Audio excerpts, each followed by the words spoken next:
You might have heard about this guy named Stephen Craig Campbell, but do you know how he managed to assume the identity of his deceased classmate for more than 40 years? So Stephen Craig Campbell was a regular guy, nothing special, until the early 1980s. Around that time, he had a serious legal problem. He was wanted by police for attempting to kill his wife and her boyfriend using an explosive device. And instead of facing the charges, he decided to disappear. But he didn't just vanish. He became someone else. The identity he took belonged to Walter Lee Kaufman, a man he knew of from college. Kaufman had died years earlier, back in 1975, at just 22 years old. And Stephen realized something terrifyingly simple.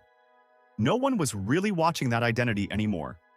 So in 1984, Stephen applied for a passport using Walter Lee Kaufman's name. And somehow, it worked. From that point on, he lived completely as Walter Kaufman.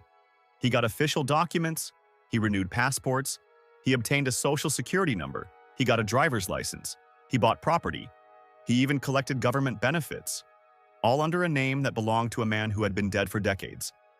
And he kept this going for over 40 years. No one questioned it. No dramatic chase, no investigation. Now, this is where you might be wondering. Why this guy? Was Walter Kaufman an old friend? Did they look alike? Was there some emotional or personal reason he chose that identity? Because honestly, it doesn't feel random. Tell us what you think in the comments. Until bureaucracy caught up with him. In 2019, Stephen, still living as Walter Kaufman, went to renew his driver's license in New Mexico. And this time, something didn't line up. The records didn't make sense. Agencies started cross-checking data. That's when they realized the truth.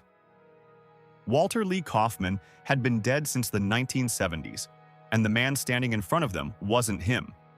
Fingerprint records confirmed it. The identity collapsed instantly. Stephen Craig Campbell had spent decades hiding in plain sight, not by living off the grid, but by becoming someone the system believed was real.